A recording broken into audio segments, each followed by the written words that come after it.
자, 드디어 대단원의 막이 올랐습니다. 총나라가 무너지고 이제 천하에는 단 하나의 나라, 오나라만이 남았습니다. 과연 이 마지막 불씨는 거대한 진나라의 바람 앞에 어떻게 될까요? 거의 100년에 걸친 이 장대한 여정의 마지막 페이지, 지금부터 함께 넘겨보시죠. 어떤 순서로 이 마지막 이야기가 펼쳐질지 한번 쭉 훑어볼까요? 먼저 꺼져가는 불씨, 오나라의 상황부터 들여다볼 거고요.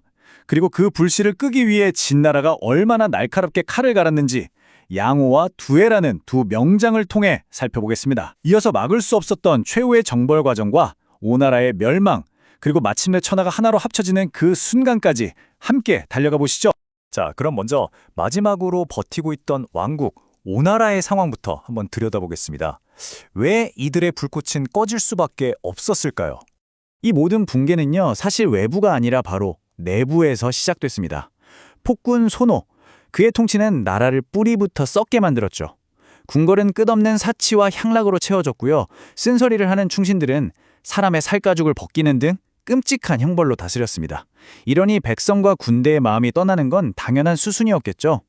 그야말로 총체적 난국이었습니다.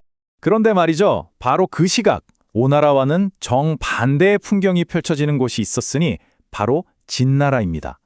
오나라가 스스로 무너져 내릴 때 진나라는 최후의 일격을 위해 조용히 그리고 아주 날카롭게 칼을 갈고 있었죠. 두 나라의 운명은 이 두 지도자에게서 극명하게 갈렸다고 해도 과언이 아닙니다. 한쪽은 폭정으로 제풀에 지쳐가고 있었고, 다른 한쪽의 지도자 양호는 덕과 겸손으로 오히려 적들의 마음까지 얻고 있었어요. 오죽하면 오나라 장수들이 양호를 진심으로 존경했을 정도니까요. 이건 단순히 군대의 싸움이 아니라 리더십의 싸움에서 이미 승패가 갈려 있었던 겁니다. 정말 위대한 장수는 죽는 순간까지도 나라의 미래를 생각하는 법이죠. 양호는 자신의 평생의 꿈이었던 오나라 정벌을 눈앞에 두고 병으로 쓰러지는데요. 숨을 거두는 마지막 순간까지의 후임자로 두해를 강력하게 추천합니다. 자신의 꿈을 이뤄줄 단 한 사람이라고 말이죠.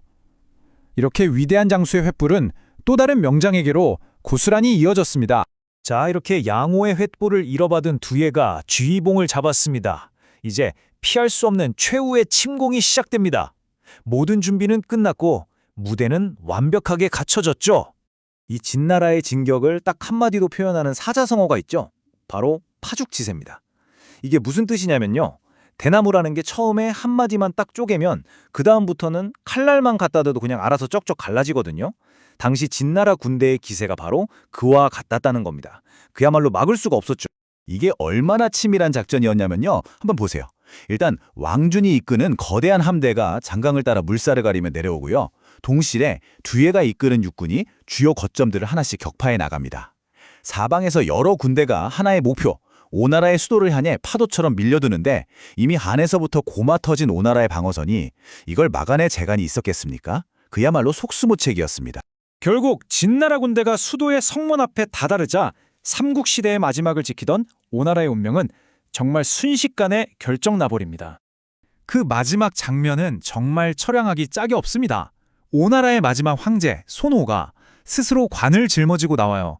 그리고 자신의 두 손을 뒤로 묶은 채 진나라 군대 앞에 무릎을 꿇습니다. 그의 이 항복으로 폭군 손호의 시대도, 그리고 오나라의 역사도 공식적으로 막을 내리게 되죠. 손호의 항복은 단순히 한 나라가 망했다, 이게 아닙니다. 거의 100년에 걸친 분열과 혼돈의 시대가 드디어 막을 내렸다는 뜻이죠. 바로 서기 280년. 복숭아밭에서 형제의 의를 맹세했던 그날로부터 시작된 기나긴 삼국의 시대가 마침내 역사의 한 페이지를 닫는 순간입니다. 수많은 영웅들이 태어나고 꿈을 꾸고 또 쓰러져 갔던 그 모든 시간이 드디어 끝을 맺은 겁니다.